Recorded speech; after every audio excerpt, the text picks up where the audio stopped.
ആശ. അതായിരുന്നു അവൾ വളർന്ന അനാഥാലയത്തിന്റെ പേര്. പക്ഷേ ലക്ഷ്മിയുടെ ജീവിത നിഘണ്ടുവിൽ അങ്ങനെയൊരു വാക്കുണ്ടായിരുന്നില്ല. ആശ എന്ന കെട്ടിടത്തിന് പഴകിയ തടിയുടെയും ഫിനോയിലിന്റെയും പിന്നെ എപ്പോഴും തണുത്ത നിലം തുടയ്ക്കുന്ന തുണിയുടെയും മണമായിരുന്നു. ഓരോ വൈകുന്നേരവും 4:30 മണിക്ക് ക്ലാസ് വിട്ടുള്ള മണിമുഴക്കം കേൾക്കുമ്പോൾ ലക്ഷ്മി ഓടി പടിഞ്ഞാറ് വശത്തുള്ള കോമൺ റൂമിലെത്തും. അവിടത്തെ പാളികൾ ദ്രവിച്ചു തുടങ്ങിയ മരജനലിനരികിൽ അവൾ സ്ഥാനം പിടിക്കും. ആ ജനലിനു പുറത്ത് റോഡിനപ്പുറം മഞ്ഞ നിറം പൂശിയ ഒരു ചെറിയ വീടുണ്ട്. ആ വീട്ടിന്റെ മുറ്റത്ത് 4 മണി ചായയുടെ ആവി പറക്കുന്ന കപ്പുകളുമായി ഒരച്ഛനും അമ്മയും അവരുടെ മകളും ഇരിക്കും. അച്ഛൻ പറയുന്ന തമാശ കേട്ട് അമ്മ വാ പൊത്തിച്ചിരിക്കും. മകളുടെ നെറുകയിൽ തലോടും. ചിലപ്പോൾ അച്ഛൻ പത്രത്തിൽ നിന്നെന്തോ വായിച്ചു കേൾപ്പിക്കും. ആ കാഴ്ച ലക്ഷ്മിക്ക് ഒരേ സമയം മധുരവും മുറിവുമായിരുന്നു. അവർ അകത്തേക്ക് പോയി കഴിയുമ്പോൾ ലക്ഷ്മി തന്റെ കിടക്കയ്ക്കടിയിൽ ഒളിപ്പിച്ചുവെച്ച ചെറിയ തകരപ്പെട്ടി പുറത്തെടുക്കും. അത് തുറക്കുമ്പോൾ ഒരു പഴയ ഗന്ധം മുറിയിൽ നിറയും. അതിനുള്ളിൽ ആകെയുള്ള സമ്പാദ്യം ഒരു പഴയ വനിതാ മാസികയിൽ നിന്ന് വെട്ടിയെടുത്ത ഒരു കുടുംബചിത്രമാണ്, ഒരു പരസ്യചിത്രം. ചിരിക്കുന്ന ഒരച്ഛൻ, സ്നേഹത്തോടെ അദ്ദേഹത്തെ നോക്കുന്ന ഒരമ്മ, അവരുടെ കയ്യിലിരിക്കുന്ന ഒരു കുഞ്ഞ്. പൊടിയും ഈർപ്പവും തട്ടാതിരിക്കാൻ അവൾ അത് പ്ലാസ്റ്റിക് കവറിൽ പൊതിഞ്ഞു സൂക്ഷിച്ചു. രാത്രി എല്ലാവരും ഉറങ്ങിക്കഴിയുമ്പോൾ ആ ചിത്രത്തിലെ അമ്മയുടെ മുഖത്ത് അവൾ വിരലോടിക്കും. അമ്മേ എന്ന് ശബ്ദമില്ലാതെ വിളിക്കും. അച്ഛാ എന്ന് പതിയെ മൊഴിയും. അവൾക്ക് പണമോ സുഖസൗകര്യങ്ങളോ വില കൂടിയ ഉടുപ്പുകളോ ആയിരുന്നില്ല വേണ്ടിയിരുന്നത്. സ്വന്തമെന്ന് നെഞ്ചിൽ ചേർത്ത് വിളിക്കാൻ, മോളെ എന്ന് സ്നേഹത്തോടെയോ ദേഷ്യത്തോടെയോ ഒന്ന് കേൾക്കാൻ, വഴക്കു പറയാനെങ്കിലും അവകാശമുള്ള ചിലരെയായിരുന്നു അവൾക്ക് വേണ്ടിയിരുന്നത്. ആശയുടെ തണുത്ത മതിലുകൾക്കുള്ളിൽ തനിച്ചായിരിക്കുമ്പോൾ അവൾ സ്വപ്നം കണ്ട ഒരേയൊരു കാര്യം വേരുകളുള്ള ഒരു ജീവിതമായിരുന്നു. 20-ാം വയസ്സിൽ ആ ആലോചന വന്നപ്പോൾ മദർ സുപ്പീരിയർ അവളെ ഓഫീസിലേക്ക് വിളിപ്പിച്ചു. ലക്ഷ്മി, നിനക്കൊരു നല്ല ആലോചന വന്നിട്ടുണ്ട്. പയ്യൻ ഗൾഫിലാണ്. പേര് രോഹിത്.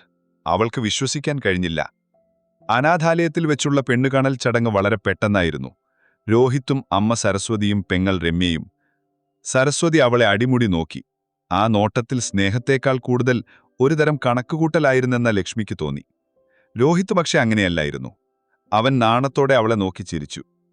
അവർ പോയ ശേഷം മദർ സുപ്പീരിയർ പറഞ്ഞു, ലക്ഷ്മി, നിനക്ക് കിട്ടിയ ഭാഗ്യമാണ്. പയ്യന് നിന്നെ ഇഷ്ടമായി. അനാഥയാണെന്നൊന്നും അവർക്കൊരു പ്രശ്നമല്ലത്രേ. അന്ന് രാത്രി വീട്ടിൽ വെച്ച് സരസ്വതി മകനോട് പറഞ്ഞു, നല്ല അടക്കവും ഒതുക്കവുമുള്ള കുട്ടി. നമുക്ക് വേറെ ചെലവൊന്നുമില്ലെന്നോ. ചോദ്യവും പറച്ചിലുമില്ലാത്തൊരു പെണ്ണ്. സ്ത്രീധനം കൊടുക്കാൻ ആളില്ല. അതുകൊണ്ട് എന്നും ഒതുങ്ങി നിന്നോളും. നീ അയക്കുന്ന കാശുകൊണ്ട് നമുക്ക് സുഖമായി ജീവിക്കാം. രമ്യയുടെ വീട് പണിയും നടത്താം. രോഹിത്തിന്റെ മനസ്സിൽ അതൊന്നുമായിരുന്നില്ല. ആ നിഷ്കളങ്കമായ ചിരിയും ഒന്നിനോടും പരാതിയില്ലാത്ത ആഴമുള്ള കണ്ണുകളും അവൻ ഇഷ്ടപ്പെട്ടു. അനാഥയാണെന്നത് അവനൊരു കുറവായി തോന്നിയില്ല. മറിച്ച് തനിക്കവളെ കൂടുതൽ സ്നേഹിക്കാമല്ലോ എന്നാണ് അവൻ ചിന്തിച്ചത്. അമ്പലത്തിൽ വെച്ചായിരുന്നു കല്യാണം. മഞ്ഞപ്പട്ടുടുത്ത് മുല്ലപ്പൂ ചൂടി അവൾ മണ്ഡപത്തിലിരിക്കുമ്പോൾ സ്വന്തമെന്നു പറയാൻ അനാഥാലയത്തിലെ മദറും കുറച്ചു കുട്ടികളും മാത്രം. താലി കെട്ടുമ്പോൾ അവളുടെ കണ്ണുകൾ നിറഞ്ഞു. രോഹിത് അവളെ നോക്കി ചിരിച്ചു. വീട്ടിൽ നിലവിളക്ക് കൊടുത്ത് കയറ്റുമ്പോൾ സരസ്വതിയുടെ മുഖത്ത് കൃത്രിമമായ ഒരു ചിരിയുണ്ടായിരുന്നു. പാല് കാച്ചിക്കൊടുത്ത ശേഷം അടുക്കളയിലേക്ക് പാത്രം കൊണ്ടുചെന്ന് ലക്ഷ്മിയോട് അവർ പറഞ്ഞു, ആരുമില്ലാത്ത നിനക്ക് ഇങ്ങനെയൊരു ജീവിതം കിട്ടിയത് എന്റെ മോൻ കാരണമാ. ഈ കുടുംബത്തിന്റെ മാനം കാക്കണം. അതെപ്പോഴും ഓർമ്മ വേണം. അന്ന് രാത്രി മുറിയിൽ വെച്ച് ലക്ഷ്മി നിശബ്ദമായി കരയുന്നത് കണ്ട് രോഹിത് കാര്യം തിരക്കി. അവൾ മടിച്ചു കാര്യം പറഞ്ഞു. അവൻ അവിടെ ചേർത്ത് പിടിച്ചു. ഞാനില്ലേ ലക്ഷ്മി, അമ്മ ചിലപ്പോൾ സ്നേഹം കൊണ്ട് പറയുന്നതാവും. അതൊന്നും കാര്യമാക്കണ്ട. ഇനി ഈ വീട്ടിൽ നീ തനിച്ചല്ല. നിനക്ക് ഞാനുണ്ട്, ഈ വീടുണ്ട്. ആ വാക്കുകളായിരുന്നു അതുവരെ അവൾ കേട്ട ഏറ്റവും വലിയ ധൈര്യവും ആശ്വാസവും. രോഹിത്തിന് ലീവ് കഴിഞ്ഞു പോകാൻ ഇനിയും 3 മാസമുണ്ടായിരുന്നു. ആ 90 ദിവസങ്ങൾ ലക്ഷ്മിയുടെ ജീവിതത്തിലെ സുവർണകാലമായിരുന്നു. അവൾ അതുവരെ അനുഭവിച്ചിട്ടില്ലാത്ത സ്നേഹവും പരിഗണനയും അവൻ അവൾക്ക് നൽകി. അവൾ ഉണ്ടാക്കുന്ന ചായയ്ക്ക് ലോകത്തൊരു ചായയ്ക്കുമില്ലാത്ത രുചിയാണെന്ന് രോഹിത് പറയും. നീ എന്താ ഇതിൽ ഇത്ര രഹസ്യമായി ചേർക്കുന്നത് എന്നവൻ ചിരിച്ചുകൊണ്ട് ചോദിക്കും. സ്നേഹം, അവൾ നാണത്തോടെ മറുപടി പറയും. വൈകുന്നേരം അവളെ ബൈക്കിന് പുറകിലിരുത്തി കടൽ തീരത്ത് കൊണ്ടുപോകും. തിരമാലകൾ അവളുടെ കാലുകളെ തൊടുമ്പോൾ അവർ കുട്ടികളെപ്പോലെ ചിരിച്ചു. മണലിലിരുന്ന് അവർ ഒരുപാട് സംസാരിച്ചു.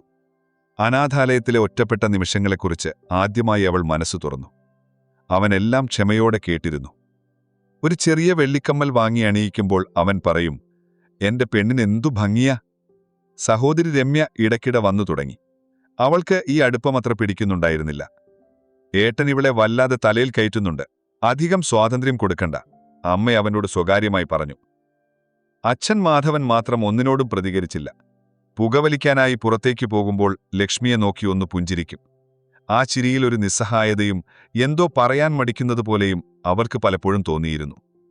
ലക്ഷ്മി ആ വീട്ടിനെ സ്നേഹിക്കാൻ തുടങ്ങി.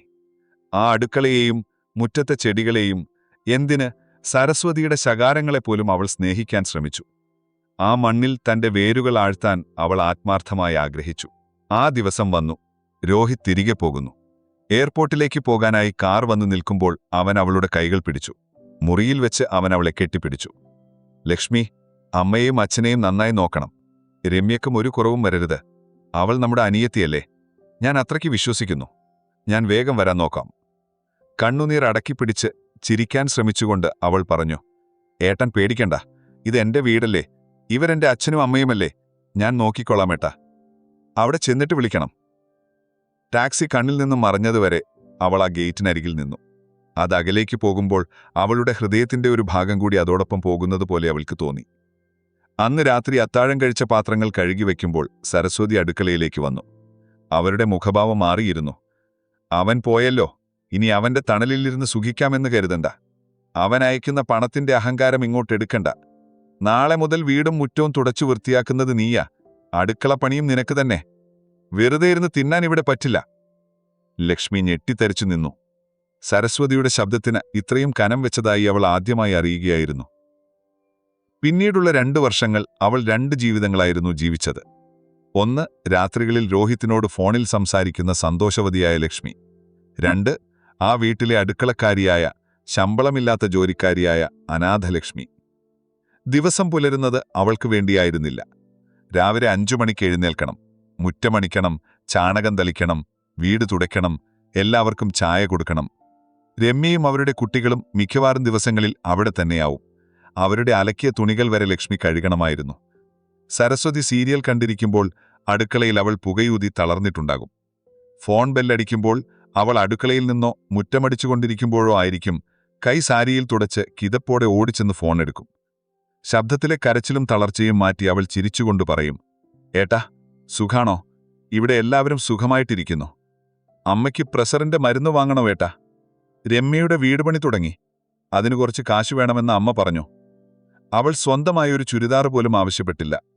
സരസ്വതിയും രമ്യയും ആവശ്യപ്പെട്ട കാശിന്റെ കണക്കുകൾ അവൾ ഭർത്താവിനെ അറിയിച്ചുകൊണ്ടിരുന്നു. ആരും കാണാതെ കുളിബാത്തിൽ വെച്ചോ രാത്രി പാത്രം കഴുകുന്നതിനിടയിലോ അവൾ മാത്രം ആരും കാണാതെ കരഞ്ഞു. എന്തിനാണെന്റെ ദൈവമേ എന്നെ ഇങ്ങനെ പരീക്ഷിക്കുന്നത്? എനിക്കൊരു കുടുംബം തന്നില്ലേ, അതുമാത്രം മതി, അവൾ സ്വയം ആശ്വസിച്ചു.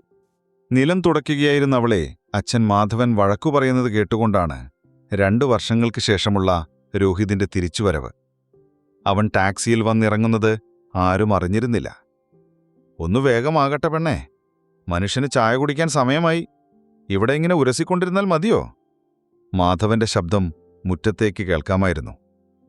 രോഹിത് ബാഗുമായി ഉമ്മറത്തേക്ക് കയറുമ്പോൾ കണ്ടത് മുഷിഞ്ഞ സാരിയുടുത്ത് മുടിവാരിക്കെട്ടി നിലത്ത് കുനിഞ്ഞിരുന്ന് തറ തുടയ്ക്കുന്ന ലക്ഷ്മിയെയാണ്.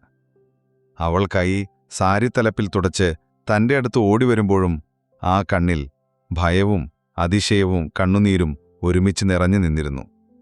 അവളെ കണ്ടതും രോഹിത് തരിച്ചുപോയി. അവൻ ഓർമ്മയിൽ സൂക്ഷിച്ചിരുന്ന ലക്ഷ്മി ആയിരുന്നില്ല അത്. കല്യാണനാളിലെ ആ തിളക്കമില്ല. കവിളുകൾ ഒട്ടി, കണ്ണുകൾ കുഴിഞ്ഞിരിക്കുന്നു. സാരി പലയിടത്തും നിറം മങ്ങിയിട്ടുണ്ട്. കൈകളിൽ പണിയെടുത്ത് തഴമ്പിച്ച പാടുകൾ. അവളെയും ചേർത്ത് പിടിച്ചുകൊണ്ട് മുറിയിലേക്ക് നടക്കുമ്പോഴും "നിനക്ക് സുഖമല്ലേ?" എന്നു ചോദിക്കുവാൻ വാക്കുകൾ മടി കാണിച്ചു നിന്നു. അവളുടെ ഈ കോലവും കണ്ണുനീരും നേരിട്ട് കണ്ടിട്ടും തന്റെ ചോദ്യം ചിലപ്പോൾ അവൾക്കൊരു പരിഹാസമായി തോന്നിപ്പോയെങ്കിലോ. അവൻ കൊണ്ടുവന്ന ബാഗ് നിലത്തുവെച്ച് വാതിലടച്ചു. മുറിയിൽ നിശബ്ദത തളം കെട്ടി. താൻ മനസ്സിൽ പറഞ്ഞത് തന്റെ മുഖത്തുനിന്ന് അവൾ വായിച്ചിരിക്കാം. തന്റെ കണ്ണുകൾ അവളുടെ നെഞ്ചിലെ വേദനകളിലേക്ക് ആഴ്ന്നിറങ്ങിയപ്പോഴും അവളിലൊരു പുഞ്ചിരി വരുത്താൻ പാടുപെട്ടു. "ഏട്ടൻ, പെട്ടെന്നൊരു സർപ്രൈസായല്ലോ. ഞാൻ ചായ എടുക്കാം." അവൾ തിരിയാൻ ശ്രമിച്ചു. അവൻ അവളുടെ കയ്യിൽ പിടിച്ചു നിർത്തി. "വേണ്ട." അവൻ അവളുടെ മുടിയിഴകളിൽ തലോടി. അവൾ കണ്ണുകൾ തുടച്ചുകൊണ്ട് പറഞ്ഞു, ഏട്ടന്റെ ഈ സ്നേഹം മാത്രം മതി എനിക്ക്. ഈ ഭൂമിയിൽ ജീവിക്കാൻ മറ്റൊന്നും എനിക്ക് വേണ്ട. അവളെയും ചേർത്ത് പിടിച്ചുകൊണ്ട് തന്റെ നെഞ്ചിലേക്ക് അടുപ്പിച്ചപ്പോൾ അവളുടെ കണ്ണിൽ നിന്ന് മുതിർന്ന കണ്ണുനീരിന് വല്ലാത്തൊരു ചൂടായിരുന്നു. എവിടെയോ എന്തോ ചുട്ടുനീറുന്നു. അച്ഛനിങ്ങനെ പറഞ്ഞപ്പോ എന്റെ മോൾക്ക് വിഷമായോ? അവൻ പതിയെ ചോദിച്ചു.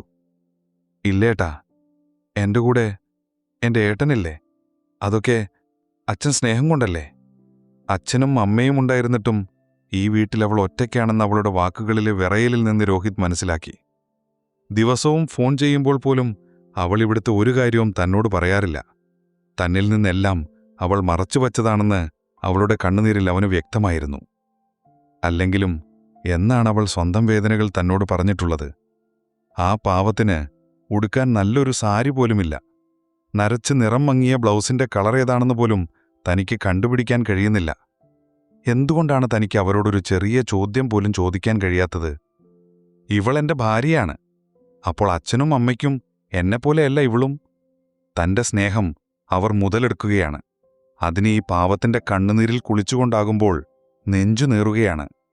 ഞാൻ അയക്കുന്ന പണം മുഴുവനും അമ്മയും അച്ഛനും പെങ്ങളും കൂടി എന്താണപ്പോൾ ചെയ്യുന്നത്? വീടിനുള്ള കടമെല്ലാം വീടേണ്ട സമയമായല്ലോ. ദൈവമേ, ഇവളെ ഈ നരകത്തിലിട്ടുകൊണ്ടാണല്ലോ ഞാനവിടെ കഷ്ടപ്പെട്ടിരുന്നത്. അവളുടെ മുടിയിൽ തഴുകുന്നതിനിടയിൽ രോഹിത് അവളുടെ പിൻകഴുത്തിലെ കറുത്ത പാട് കണ്ടു ചോദിച്ചു, എന്തു പറ്റിയത് ലക്ഷ്മി? നിന്റെ കഴുത്തിലെ ഈ പാട്? മറുപടി പറയാതെ മൗനമായി കിടന്ന അവളോട് രോഹിത് ചോദ്യം ആവർത്തിച്ചപ്പോൾ വിങ്ങിക്കൊണ്ടവൾ പറഞ്ഞു, അത് മുക്കുമാല ഇട്ടിന്റെയാ. രോഹിതിന്റെ നെഞ്ചിലൂടെ ഒരു കൊള്ളിയാൻ പാഞ്ഞു. അവൻ അവളുടെ കഴുത്തിലെ മാല പിടിച്ചു നോക്കി. അത് സ്വർണമായിരുന്നില്ല. അപ്പോൾ നിന്റെ താലിമാല? അവൾ മുഖം താഴ്ത്തി. കണ്ണുനീർ അവന്റെ കൈയിലേക്ക് ഇറ്റുവീണു. അത് രമ്യയുടെ വീടിന്റെ മെയിൻ വാർക്കയ്ക്ക് പൈസ തികയാതെ വന്നപ്പോ പണയം വെച്ചു. ആര്? അവന്റെ ശബ്ദം കനത്തു. അമ്മ. എന്നോട് ചോദിക്കാതെയോ? എന്റെ ഭാര്യയുടെ താലിമാല പണയം വെക്കാൻ അവൾക്ക് ആരാണ് അധികാരം തന്നത്? നീ വന്നേ, ഇപ്പോൾ തന്നെ അമ്മയോട് ചോദിക്കണം. ഞാൻ കഷ്ടപ്പെടുന്നത് എന്റെ ഭാര്യയ്ക്ക് കൂടിയാണ്. അവൻ ദേഷ്യത്തിൽ എഴുന്നേറ്റു. മനസ്സിൽ രോഷം തലയെടുപ്പോടെ പുറത്തു വന്നെങ്കിലും അത് തന്നെ പിന്തിരിപ്പിച്ചു. അവൾ അവന്റെ കാലിൽ വീണു. അത് വേണ്ടേട്ടാ. ഏട്ടൻ പോയി കഴിഞ്ഞാൽ പിന്നെ അതിന്റെ പേരിലാകും എന്നോടുള്ള വഴക്ക്. അമ്മ തനിച്ചല്ല, കൂട്ടിന് മകളുമുണ്ടാകും. ഞാനിവിടെ ഒറ്റയ്ക്കാണേട്ടാ. എന്നെ കൂടുതൽ ഉപദ്രവിക്കല്ലേ. എനിക്ക് സഹിക്കാൻ വയ്യാഞ്ഞിട്ടാ. അവൾ പൊട്ടിക്കരഞ്ഞുപോയി. രോഹിത് തളർന്ന് കട്ടിലിലിരുന്നു. സ്വന്തം നിസ്സഹായത അവനെ അത്രയേറെ വേദനിപ്പിച്ചു. നീ ഇങ്ങനെ എല്ലാത്തിനും പാവമായി നിന്നതുകൊണ്ടാ എല്ലാവരും നിന്റെ തലയിൽ കയറുന്നത്. രോഹിത് ലക്ഷ്മിയെ കുറ്റപ്പെടുത്തുവാൻ തുടങ്ങി. രമ്യയ്ക്കിതിൽ കൂട്ടുപിടിക്കേണ്ട കാര്യമില്ലല്ലോ. അപ്പോൾ അവൾ അവളുടെ വീട്ടിലല്ലേ? ഏട്ടൻ വരുന്നുണ്ടെന്നറിഞ്ഞ് ഇന്നലെയാണ് ഇവിടെ നിന്ന് പോയത്. അവൾ അവളുടെ വീട്ടിലേക്ക് പോകാറേയില്ല. ഇതാണ് അവളുടെ വീട് എന്ന് എപ്പോഴും എന്നോട് പറയും. കൊള്ളാമല്ലോ, അമ്മയും മകളും. അവൻ ചിന്തിച്ചതിനേക്കാളും അപ്പുറത്താണ് തന്റെ കുടുംബചിത്രം എന്നത് ഓർത്തപ്പോൾ അവന് സ്വയം വെറുപ്പ് തോന്നിത്തുടങ്ങി. പുറത്തുപോയി തിരിച്ചുവന്ന അമ്മയുടെ ശബ്ദമാണ് അവനെ ചിന്തകളിൽ നിന്ന് ഉണർത്തിയത്. വാതിൽ അടഞ്ഞുകിടക്കുന്നത് കണ്ട് അവർ ഉച്ചത്തിൽ വിളിച്ചു, ആരടി അകത്ത്? ഞാനില്ലാത്ത നേരം നോക്കി നീ വല്ലവനെയും പിടിച്ചു കയറ്റിയോ? ഇറങ്ങടി വെളിയിൽ. രോഹിത് മുറി തുറന്ന് പുറത്തിറങ്ങി. അവന്റെ മുഖം ദേഷ്യം കൊണ്ട് വലിഞ്ഞു മുറുകിയിരുന്നു. തന്റെ മുഖം കണ്ടതും ചാണകത്തിൽ ചവിട്ടിയതുപോലെയുള്ള അമ്മയുടെ മുഖം ഇത്ര പെട്ടെന്ന് മാറുമെന്ന് അവൻ ഒരിക്കലും പ്രതീക്ഷിച്ചില്ല. അമ്മയുടെ മോനെത്തിയോ? അയ്യോ, നീ എപ്പോഴോ വന്നേ? രാത്രിയിലേ വരുള്ളൂന്ന് പറഞ്ഞപ്പോൾ ഞാൻ നമ്മുടെ ഷാഫിയുടെ കാർ ഏൽപ്പിക്കാൻ പോയതാ. ക്ഷീണമുണ്ടോ മോനെ? ആ സ്നേഹപ്രകടനം കണ്ട് അവൻ ഓക്കാനം വന്നു. അങ്ങേരെ എവിടെ പോയി? രോഹിത് അച്ഛനെ തേടി. ആര് എന്നുള്ള എന്റെ ചോദ്യത്തിന് മറുപടിയിൽ പരിഹാസം മാത്രമായിരുന്നു അമ്മയുടെ വായിൽ നിന്ന് വീണത്. നിന്റെ അച്ഛൻ. ഒന്നിനും കൊള്ളാത്ത അങ്ങേര് ഇതെവിടെ പോയി കിടക്ക? ഞാൻ കണ്ടു അമ്മ. ഞാൻ വരുമ്പോൾ അച്ഛൻ ഇവിടെ ഉണ്ടായിരുന്നു. ലക്ഷ്മിയെ വഴക്കു പറഞ്ഞുകൊണ്ടിരുന്നു. അത് കേട്ട് സരസ്വതി ലക്ഷ്മിയെ രൂക്ഷമായി നോക്കി. എന്നിട്ടാണോ അങ്ങേര് തെണ്ടാൻ പോയത്? ഇങ്ങു വരട്ടെ, നല്ലത് ഞാൻ കൊടുക്കുന്നുണ്ട്. രമ്യയുടെ പുരപണി നടക്ക. വെറുതെ ഇരിക്കുന്ന സമയം അവിടെ പോയെന്ന് നോക്കാൻ പറഞ്ഞാൽ അതിനൊന്നും നിന്റെ അച്ഛന് സമയമില്ല. 24 മണിക്കൂറും വാഹിദിന്റെ ചായപ്പീടികയിൽ പോയി വാചകമടിക്കാൻ സമയമുണ്ട്. കുറച്ചു കഴിഞ്ഞപ്പോൾ രമ്യയും എത്തി. ഏട്ടനെ കണ്ട സന്തോഷത്തിൽ കെട്ടിപ്പിടിച്ചു. ഏട്ടൻ വന്നിട്ട് എന്നെ വിളിച്ചില്ലല്ലോ എന്ന് പരിഭവം പറഞ്ഞു. പക്ഷേ മുറിയുടെ ഒരു മൂലയിൽ നിശബ്ദയായി വിൽക്കുന്ന ലക്ഷ്മിയെ ഒന്നു നോക്കുക പോലും ചെയ്തില്ല. രോഹിതൻ ആ വീട്ടിൽ ശ്വാസം മുട്ടുന്നതുപോലെ തോന്നി. അവൻ ബൈക്കെടുത്ത് പുറത്തിറങ്ങി. നേരെ വാഹിദിന്റെ ചായക്കടയിലേക്ക്. അച്ഛൻ അവിടെ ഉണ്ടാകുമെന്ന് അവനറിയാം. ചായക്കടയുടെ പുറകിലെ ബെഞ്ചിൽ പുഴയിലേക്ക് നോക്കി ബീഡി വലിച്ചിരിക്കുകയായിരുന്നു മാധവൻ. അവൻ അരികിൽ ചെന്നിരുന്നു. അച്ഛാ. മാധവൻ ചെട്ടിത്തിരിഞ്ഞു. മോനോ, നീ എപ്പോ വന്നു? കുറച്ചു നേരമായി. അച്ഛനൊന്നും അറിയാത്ത പോലെ. മാധവൻ തലകുളിച്ചു. പുക ആഞ്ഞു വലിച്ചു പുറത്തേക്ക് വിട്ടു. എല്ലാം അറിയാം മോനെ. എന്നിട്ട്? രോഹിതിന്റെ ശബ്ദം ദേഷ്യം കൊണ്ട് വിറച്ചു. നിങ്ങളുടെ കൺമുന്നിന്നല്ലേ അവർ ആ പാവത്തെ ഇട്ടിങ്ങനെ? നിങ്ങളും കൂടെ വഴക്കു പറഞ്ഞല്ലോ. എനിക്കത് വിശ്വസിക്കാൻ പറ്റുന്നില്ല. മാധവൻ അവന്റെ കൈകളിൽ പിടിച്ചു. ആ കണ്ണുകൾ നിറഞ്ഞിരുന്നു. മോനെ, എല്ലാം അറിഞ്ഞുകൊണ്ട് കണ്ണടച്ചിരിക്കേണ്ടി വരുവാണ്. ആ പാവം കൊച്ചു സഹിക്കുന്നത് കാണാൻ വയ്യ. പക്ഷേ അമ്മയെ നിനക്കറിയില്ല. ഞാൻ ഒന്നും മിണ്ടിയാൽ പിന്നെ ഈ വീടും പറമ്പും അവൾ തീവയ്ക്കും. അവളും മകളും കൂടെ എന്നെ ജീവിക്കാൻ സമ്മതിക്കില്ല. ഞാനൊന്നിനും കൊള്ളാത്തവനാണെന്ന് എനിക്കറിയാം. നിന്നോടെല്ലാം തുറന്നു പറയാൻ ആഗ്രഹിച്ചിരുന്നു. പക്ഷെ ആ കൊച്ചു സമ്മതിച്ചില്ല. ഏട്ടൻ വിഷമിക്കുമച്ചാ. അച്ഛനൊന്നും പറയരുത് എന്നു പറഞ്ഞ് എന്നെ തടയും. രോഹിതിന്റെ കണ്ണുകൾ നിറഞ്ഞു.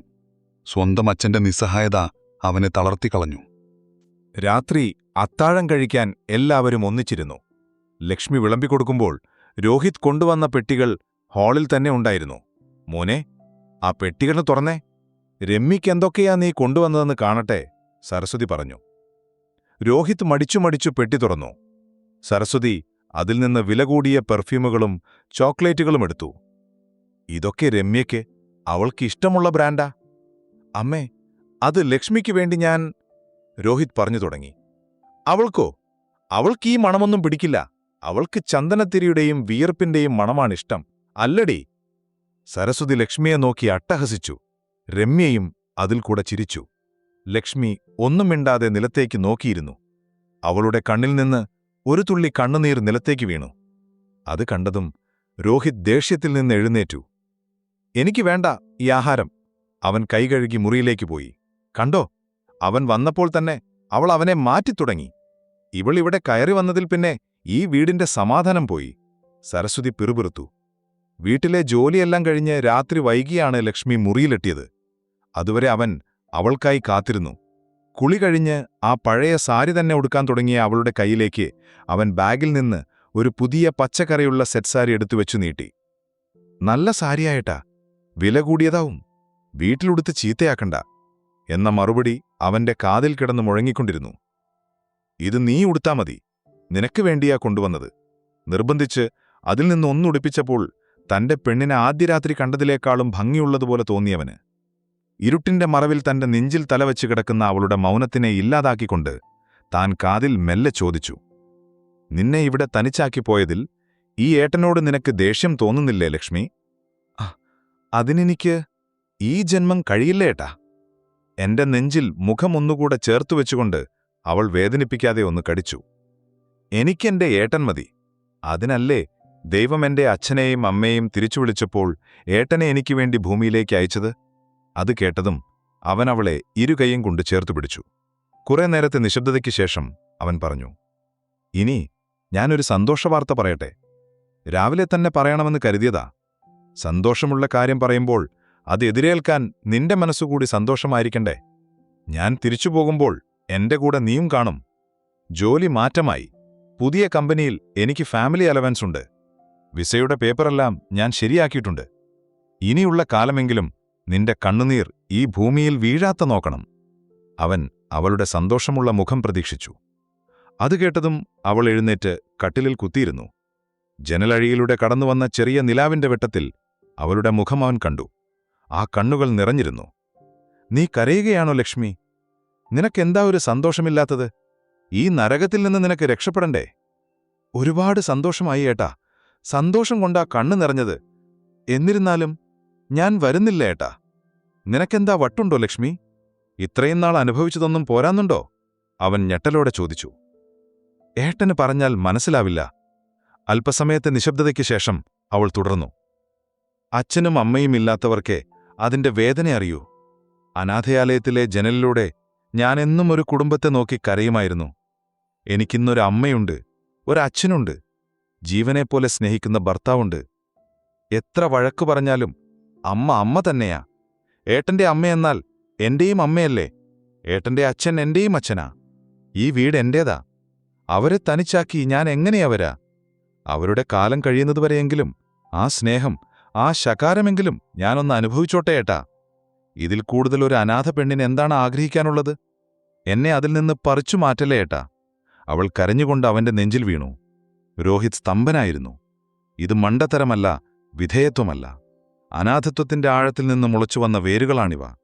ഒരു കുടുംബമെന്ന ആശയത്തോടുള്ള അവൾക്കുള്ള അടങ്ങാത്ത ആഗ്രഹമാണിത്. ഇപ്പോൾ അവൾക്ക് വേരുകളുണ്ട്.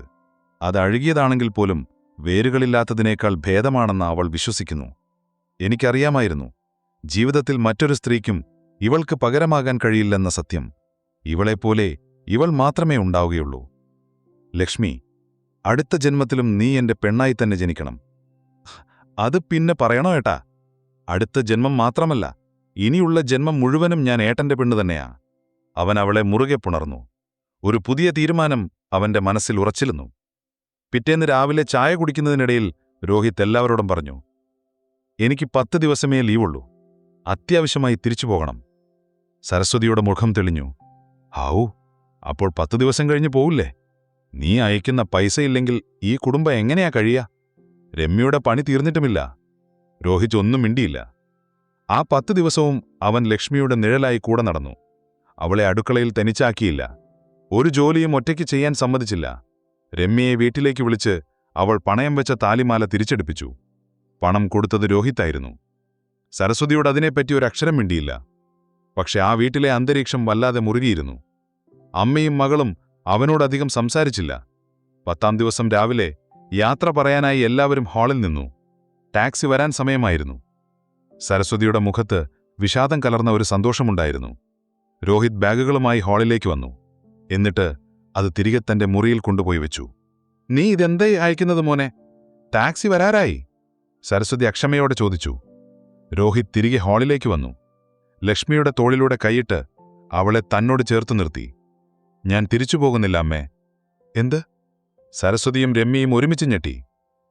അല്ല, ജോലി മാറ്റമല്ല. ഞാൻ ജോലി രാജിവെച്ചു. നാട്ടിലെന്തെങ്കിലും ഒരു ജോലി നോക്കി ഇനി ഇവളോടൊപ്പം ഇവിടെ കൂടാനാണ് എന്റെ തീരുമാനം. സരസ്വതിയുടെ മുഖം വിളറി വെളുത്തു.